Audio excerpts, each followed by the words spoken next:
ସୁଭଦ୍ରା ଯୋଜନାର ଆବେଦନ ପ୍ରକ୍ରିୟା ଷ୍ଟାର୍ଟ ହେଇଯାଇଛି। ଆଉ ଯଦି ଆପଣମାନଙ୍କ ପାଖରେ CSC ଆଇଡି ଅଛି କିମ୍ବା ମୋ ସେବା କେନ୍ଦ୍ର ଆଇଡି ଅଛି ତ ଆପଣମାନେ ଲଗ୍ଇନ୍ କରି ଆପଣମାନେ ଆବେଦନ କରିପାରିବେ। ତ ଚାଲନ୍ତୁ ମୁଁ ଏଇ ଭିଡ଼ିଓରେ ମୁଁ ଆପଣମାନଙ୍କୁ ଦେଖାଉଛି କେମିତି ଆପଣ ଲଗ୍ଇନ୍ କରିବେ, କେମିତି ଆପଣ ଫର୍ମଟିକୁ ଫିଲ୍ଅପ୍ କରିବେ ଆଉ ଆବେଦନ କରିବେ। ତ ସର୍ବପ୍ରଥମେ ଆପଣଙ୍କୁ ଅଧିକାରୀ ଲଗ୍ଇନ୍ରେ କ୍ଲିକ୍ କରିବା ପାଇଁ ପଡ଼ିବ। ଅଧିକାରୀ ଲଗ୍ଇନ୍ରେ କ୍ଲିକ୍ କଲା ପରେ ଆପଣଙ୍କ ପାଖରେ ନୂଆ ପେଜ୍ ଓପନ୍ ହେଇକି ଆସିଯିବ। ତ ନୂଆ ପେଜ୍ଟି ଓପନ୍ ହେଇ ଆସିଲେ ଦେଖିପାରୁଥିବେ ଏଠି ଗୋଟେ ଡିପାର୍ଟମେଣ୍ଟ ଲଗ୍ଇନ୍ ଅଛି ଆଉ ଗୋଟେ CSC ଲଗ୍ଇନ୍ ଅଛି।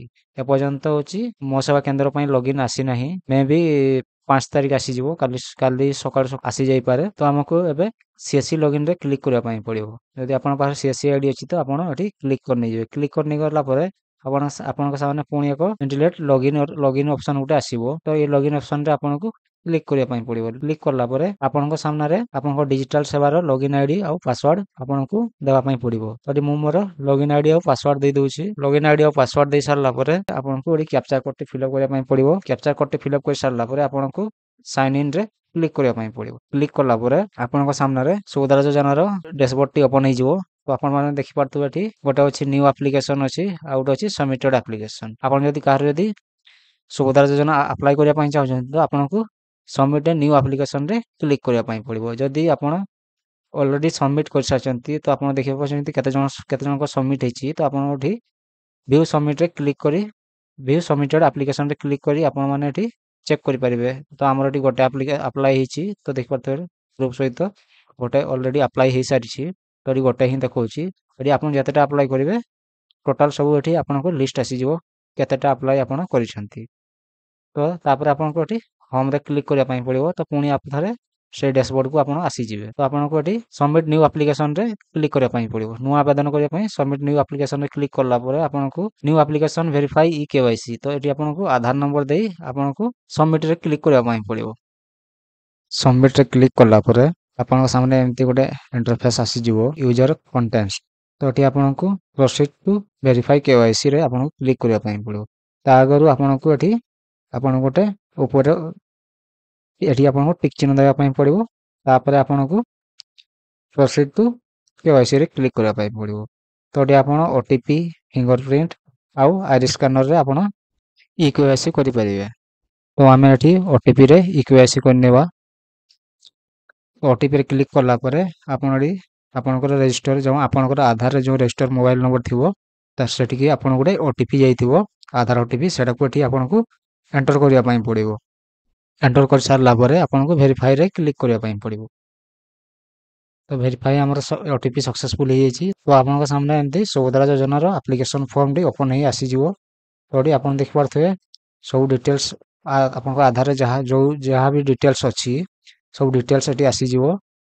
ଆଉ ଯେଉଁ କିଛି ଡିଟେଲ୍ସ ଆପଣଙ୍କର ଆଧାର କାର୍ଡ଼ରେ ନାହିଁ ତ ଆପଣଙ୍କୁ ନିଜେ ଫିଲ୍ଅପ୍ କରିବା ପାଇଁ ପଡ଼ିବ। ତ ଫାର୍ଷ୍ଟରେ ଆପଣଙ୍କୁ କେୟାର ଅଫ୍ରେ ଆପଣଙ୍କୁ ହଜବେଣ୍ଡ ବା ଫାଦର ସିଲେକ୍ଟ କରି ନେବା ପାଇଁ ପଡ଼ିବ। ତାପରେ ଆପଣଙ୍କର ହଜବେଣ୍ଡ ବା ଫାଦରଙ୍କ ନେମ୍ ଏଠି ଏଣ୍ଟର କରି ନେଇଯିବେ। ଯଦି ଆପଣଙ୍କର ଆଧାରରେ ଫାଦର ବା ହଜବେଣ୍ଡଙ୍କ ନାମ ନଥିବ ତ ଆପଣଙ୍କୁ ସିଲେକ୍ଟ କରିବା ପାଇଁ ପଡ଼ିବ। ତାପରେ ଆପଣଙ୍କୁ କାଷ୍ଟ ସିଲେକ୍ଟ କରିବା ପାଇଁ ପଡ଼ିବ। ତାପରେ ଆପଣଙ୍କୁ ଡିସେବିଲିଟି ସିଲେକ୍ଟ କରିବା ପାଇଁ ପଡ଼ିବ। ତାପରେ ଆପଣଙ୍କୁ ଆଧାରରେ ଯେଉଁ ମୋବାଇଲ ନମ୍ବରଟି ଲିଙ୍କ୍ ଅଛି ସେଇ ମୋବାଇଲ ନମ୍ବରଟି ଆପଣଙ୍କୁ ଏଠି ଏଣ୍ଟର କରିବା ପାଇଁ ପଡ଼ିବ। ଏଣ୍ଟର କରିସାରିଲା ପରେ ତାର ଅଲ୍ଟରନେଟ୍ ମୋବାଇଲ ନମ୍ବର ଯଦି ଆପଣଙ୍କ ସେମ୍ ଅଛି ତ ଏଠି ୟେସ୍ ଟିକ୍ କରିବା ସେମ୍ ଆଜ୍ ଆଧାରରେ ଟିକ୍ କରି ନେଇଯିବେ। ତାପରେ ହେଉଛି ଆପଣ ଯଦି ଆଧାରରେ ଯେଉଁ ମୋବାଇଲ ନମ୍ବରଟି ଆପଣଙ୍କର ଯେଉଁ ମୋବାଇଲଟା ୟୁଜ୍ କରୁଛନ୍ତି ସେଟା ଯଦି ସ୍ମାର୍ଟଫୋନ୍ ଅଛି ତ ସେଟାକୁ ୟେସ୍ କରିବେ। ଯଦି ସ୍ମାର୍ଟଫୋନ୍ ନାହିଁ ତ ଏଠି ନ କରିଯିବେ। ସେଇଭଳି ଅଲ୍ଟରନେଟ୍ ନମ୍ବର ବି ଆପଣ ଯଦି ସ୍ମାର୍ଟଫୋନ୍ଟା ୟୁଜ୍ କରୁଛନ୍ତି ତ ୟେସ୍ କରିବେ। ଯଦି ସ୍ମାର୍ଟଫୋନ୍ଟା ୟୁଜ୍ କରୁନାହାନ୍ତି ତ ନ କରିବେ। ତାପରେ ଆପଣଙ୍କୁ ଡିଷ୍ଟ୍ରିକ୍ଟ ସିଲେକ୍ଟ କରିବା ପାଇଁ ପଡ଼ିବ। ତ ଡିଷ୍ଟ୍ରିକ୍ଟରେ ଆପଣଙ୍କର ଡିଷ୍ଟ୍ରିକ୍ଟ ସିଲେକ୍ଟ କରି ନେଇଯିବେ। ଡିଷ୍ଟ୍ରିକ୍ଟ ସିଲେକ୍ଟ କରି ନେଇ ସାରିଲା ପରେ ଆପଣଙ୍କୁ ରୁରାଲ୍ କି ଉର୍ବାନ୍ ଆପଣଙ୍କୁ ସିଲେକ୍ଟ କରିବା ପାଇଁ ପଡ଼ିବ। ଯଦି ଆପଣ ଗ୍ରାମାଞ୍ଚଳରେ ଅଛନ୍ତି ଗ୍ରାମାଞ୍ଚଳ, ସହରାଞ୍ଚଳରେ ଅଛନ୍ତି ସହରାଞ୍ଚଳ। ତାପରେ ଆପଣଙ୍କୁ ବ୍ଲକ ସିଲେକ୍ଟ କରିବା ପାଇଁ ପଡ଼ିବ। ବ୍ଲକ ସିଲେକ୍ଟ କରି ସାରିଲା ପରେ ଆପଣଙ୍କୁ ଗ୍ରାମ ପଞ୍ଚାୟତ ସିଲେକ୍ଟ କରିବା ପାଇଁ ପଡ଼ିବ। ଗ୍ରାମ ପଞ୍ଚାୟତ ସିଲେକ୍ଟ କରି ସାରିଲା ପରେ ଆପଣଙ୍କୁ ଭିଲେଜ ସିଲେକ୍ଟ କରିବା ପାଇଁ ପଡ଼ିବ। ଭିଲେଜ ସିଲେକ୍ଟ କରି ସାରିଲା ପରେ ଆପଣଙ୍କର ଆଧାର ଲିଙ୍କ ବ୍ୟାଙ୍କ ଆକାଉଣ୍ଟ ଅଟୋମେଟିକ୍ ଆସିଯିବ। ତାପରେ ଆପଣଙ୍କୁ ଫିଜିକାଲ ଫର୍ମଟି ଆପଣଙ୍କୁ ଅପଲୋଡ଼ କରିବା ପାଇଁ ପଡ଼ିବ। ତ ଗୋଟେ ଫିଜିକାଲ ଫର୍ମଟି ଆପଣ ଅପଲୋଡ଼ କରି ନେଇଯିବେ। ଅପଲୋଡ଼ କରି ନେଇ ସାରିଲା ପରେ ତାପରେ ଆପଣଙ୍କୁ ଆବେଦନକାରୀ ଘୋଷଣା ନାମ ଦେବା ପାଇଁ ପଡ଼ିବ। ତ ଏଠି ଆପଣଙ୍କୁ ଟିକ୍ ଚିହ୍ନ କରିନେବା ପାଇଁ ପଡ଼ିବ। ଆପଣ ଏଠି ପଢ଼ିବେ। ତାପରେ ଆପଣ ଯଦି ତାହା ଏଲିଜିବୁଲ୍ ଅଛନ୍ତି ତ ଆପଣ ଏଠି ଟିକ୍ ଚିହ୍ନ କରି ନେଇଯିବେ। ଯେତେ ବି ଅଛି ଆପଣ ଡିଟେଲ୍ସରେ ପଢ଼ିକିରି ଆପଣଙ୍କୁ ଟିକ୍ ଚିହ୍ନ କରିବା ପାଇଁ ପଡ଼ିବ। ଘୋଷଣାନାମା ଦେଇ ସାରିଲା ପରେ ଆପଣଙ୍କୁ ସମ୍ମତି ଦେବା ପାଇଁ ପଡ଼ିବ। ଏଠି ତ କ୍ଲିକ୍ କରି ଆପଣ ସମ୍ମତି ଦେଇଦେବେ। ତାପରେ ଆପଣଙ୍କୁ ଏଠି ଆପଣଙ୍କର ପ୍ଲେସ୍‌ଟି ଦେବା ପାଇଁ ପଡ଼ିବ। ଆପଣ କୋଉ ଜାଗାରୁ ଆବେଦନ କରୁଛନ୍ତି ତ ପ୍ଲେସ୍‌ଟି ଦେବା ପାଇଁ ପଡ଼ିବ। ପ୍ଲେସ୍‌ଟି ଦେଇ ସାରିଲା ପରେ ଆପଣଙ୍କୁ ସବମିଟ୍‌ରେ କ୍ଲିକ୍ କରିବା ପାଇଁ ପଡ଼ିବ। ସବମିଟ୍‌ରେ କ୍ଲିକ୍ କରିସାରିଲା ପରେ ଆପଣଙ୍କୁ ଏଠି ଲୋକେସନ୍ ଏଲାଉ କରିବା ପାଇଁ ପଡ଼ିବ। ତାପରେ ଲୋକେସନ୍‌ଟି ଏଲାଉ କରି ନେଇଯିବେ। ଏଲାଉ କରିସାରିଲା ପରେ ଆପଣଙ୍କ ସାମ୍ନାରେ ଆପ୍ଲିକେସନ୍‌ଟି ପ୍ରିଭ୍ୟୁ ଆସିଯିବ। ତ ଏଠି ଆପଣ ଡିଟେଲ୍ସଟି ଆପଣ ପୁଣି ଥରେ ଆପଣ ଚେକ୍ କରି ନେଇଯିବେ। ଯଦି ସବୁ ଠିକ୍ ଅଛି ତ ଆପଣ ଏଠି ଫାଇନାଲ୍ ସବମିଟ୍ କରିବେ। ଯଦି କିଛି ଭୁଲ୍ ଅଛି ତ ଆପଣ ବ୍ୟାକ୍ ଯାଇ ସେଟାକୁ ପୁଣି ସଂଶୋଧନ କରିପାରିବେ। ଆଉ ଏଠି ଦେଖିପାରୁଥିବେ ଆପଣଙ୍କର ଫିଜିକାଲ୍ ଫର୍ମଟେ ବି ଆପଣ ଯେଉଁ ଫର୍ମଟି ଅପଲୋଡ଼୍ କରିଥିବେ ସେଇଟା ଠିକ୍ ଅଛି କି ନାହିଁ ସବୁ ଦେଖି ସାରିଲା ପରେ ଆପଣଙ୍କୁ ସବମିଟ୍ କରିବା ପାଇଁ ପଡ଼ିବ।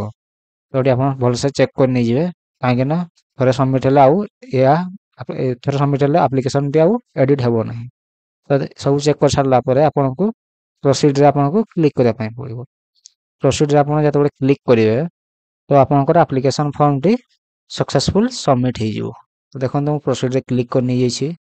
କ୍ଲିକ୍ କରି ନେଇ ସାରିଲା ପରେ ଆପଣଙ୍କ ସାମ୍ନାରେ ଆପ୍ଲିକେସନ୍ ନମ୍ବର ଗୋଟେ ଆସିଯିବ। ଦେଖିପାରୁଥିବେ ୟୋର୍ ଆପ୍ଲିକେସନ୍ ନମ୍ବର SU ତାପରେ ଯେଉଁ ନମ୍ବରଟି ଅଛି ସେଇଟା ହେଉଛି ଆପ୍ଲିକେସନ୍ ନମ୍ବର। ତ ୟାକୁ ଆପଣ ନୋଟ୍ କରି ନେଇଯିବେ। ନୋଟ୍ କରି ନେଲା ପରେ ଆପଣ ଦେଖିପାରୁଥିବେ ଗୋଟେ ଭ୍ୟୁ ଆକ୍ନଲେଜମେଣ୍ଟ ଲେଖା ହେଇଛି। ତ ଭ୍ୟୁ ଆକ୍ନଲେଜମେଣ୍ଟରେ ଆପଣଙ୍କୁ କ୍ଲିକ୍ କରିବା ପାଇଁ ପଡ଼ିବ। କ୍ଲିକ୍ କଲା ପରେ ଆପଣଙ୍କ ସାମ୍ନାରେ ଆକ୍ନଲେଜମେଣ୍ଟ ରିସିପ୍ଟଟି ଆପଣଙ୍କ ସାମ୍ନାରେ ଆସିଯିବ। ତ ଦେଖିପାରୁଥିବେ ଆପଣ ଆମର ଆକ୍ନଲେଜମେଣ୍ଟ ରିସିପ୍ଟଟି ଲୋଡ଼ିଂ ହେଉଛି।